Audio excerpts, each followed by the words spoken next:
आज के दौर में डेटिंग एप्स पर एक राइट स्वाइप के साथ किसी भी रिश्ते की शुरुआत करना कितना आसान हो गया है, लेकिन मैसेजिंग से लेकर डेटिंग तक का ये शॉर्टकट कब आपके गले का फंदा बन जाए पता ही नहीं चलता। कब कोई इस सहज से लगने वाले रिश्ते को महज दिल लगी नहीं बल्कि दिल का मामला बना बैठे और फिर बात जुनून तक पहुंच जाए, कहना मुश्किल है। ऐसे में आप अनजाने ही एक ऐसे दलदल में फंस सकते हैं जहां से वापसी शायद मुमकिन ना हो। आए दिन असल जिंदगी में भी हम ऐसी कई खबरों से रूबरू होते रहते हैं। अपने चिर परिचित तेवर में लौटे निर्देशक अनुराग कश्यप इसी दिलचस्प विषय पर एक ग्रिपिंग नियो नॉयर थ्रिलर बंदर लेकर आए हैं, जो डेटिंग एप्स के इसी अंधेरे सच की पड़ताल करती है। फिल्म दिखाती है कि एक अभियुक्त को सच्चाई सामने आने से पहले ही अपराधी मान लेना उस इंसान की जिंदगी का कीचड़ बन जाना है जिसमें वो ताउम्र धंसता ही रहता है। कहानी की शुरुआत एक उदास नोट पर होती है, जहां एक समय का टीवी स्टार समर मेहरा यानी बॉबी देओल अभिनय की जमीन पर पैर जमाए रखने की जद्दोजहद में लगा हुआ है। 50 की दहलीज पार कर चुका समर अपनी कम उम्र की गर्लफ्रेंड खुशी यानी सबा आजाद को यकीन दिलाता रहता है कि उसे फिल्म में बड़ा ब्रेक मिलने वाला है, लेकिन असल में पैसों की तंगी और तमाम तरह की बीमारियों से जूझने वाले समर की हालत खस्ता हो चुकी है। एक दिन उसकी जिंदगी में तब तूफान आ जाता है जब अचानक पुलिस उसे गिरफ्तार कर लेती है। समर को पता चलता है कि उस पर उसकी एक्स गर्लफ्रेंड गायत्री यानी सपना पब्बी ने रेप का इल्जाम लगाया है। पहले तो पुलिस उससे केस को रफा दफा करने के लिए 20 लाख की मोटी रकम की मांग करती है, लेकिन समर खुद को बेकसूर कहते हुए रिश्वत देने से मना कर देता है। अब इसके बाद समर की जिंदगी और कहानी पूरी तरह बदल जाती है। समर को जेल भेजा जाता है।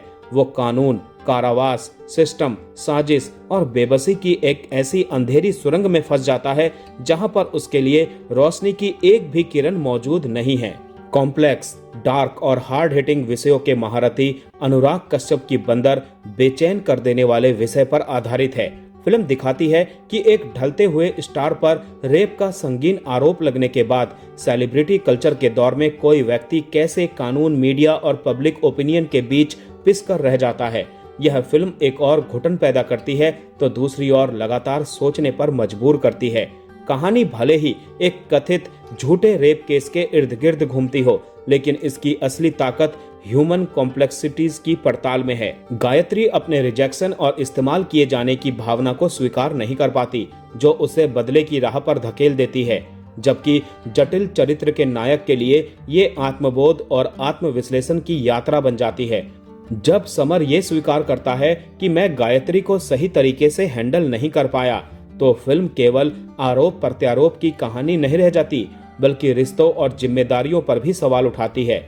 फिल्म का अटपटा सा लगने वाला शीर्षक बंदर आगे चलकर एक बेहद प्रभावशाली रूपक बनकर उभरता है। कहानी का नायक इस व्यवस्था, कानून, समाज और अपनी एक्स गर्लफ्रेंड के इशारों पर नाचने वाले बंदर में बदल जाता है, जिसकी अपनी इच्छा और पहचान धीरे धीरे खत्म होती जाती है। फिल्म का पहला भाग बहुत मजबूत है। दूसरे हिस्से में कहानी कुछ हद तक दोहराव का शिकार होती है और रफ्तार भी धीमी पड़ती है। जेल में कैदियों की दुर्दशा और भ्रष्ट व्यवस्था को हम चांदनी बार, जेल, 3 दीवारें और यूटी 69 जैसी फिल्मों में देख चुके हैं, लेकिन अनुराग यहाँ अपने अजीबोगरीब किरदारों के जरिए इन्हें अलग करने की कोशिश करते हैं। सुदीप शर्मा और अभिषेक बनर्जी की लिखावट प्रभावशाली है, हालांकि कुछ संवाद गाली गलौज की सीमा से आगे निकल जाते हैं।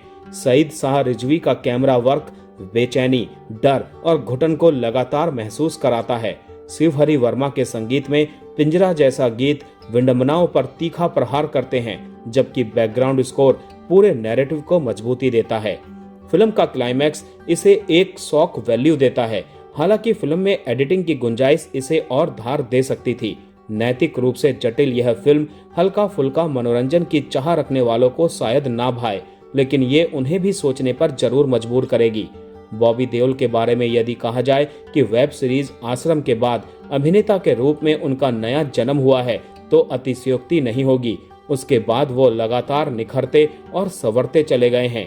बंदर में उन्होंने एक ढलते स्टार के अवसाद के साथ साथ उसके डर, असुरक्षा, बेबसी और ग्रे साइड को बेहतरीन ढंग से उकेरा है।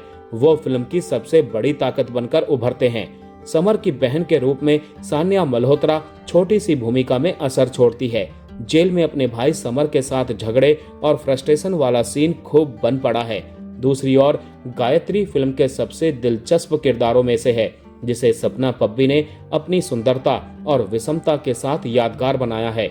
सबा आजाद ने खुशी की भूमिका के साथ न्याय किया है। सहयोगी कास्ट का अभिनय भी तारीफ के काबिल है, जहां इंद्रजीत सुकुमारन, जितेंद्र जोशी, राज बी सेट्टी, नागेश भोसले और रिद्धि सेन शाह जैसे आर्टिस्ट अपने अभिनय से चमकाते हैं। बॉबी देओल के दमदार अभिनय, अनुराग कश्यप की अलग हटकर फिल्म मेकिंग और हार्ड हिटिंग सिनेमा के अगर आप शौकीन हैं तो दोस्तों बंदर का सिनेमा घरों में लुत्फ आप उठा सकते हैं।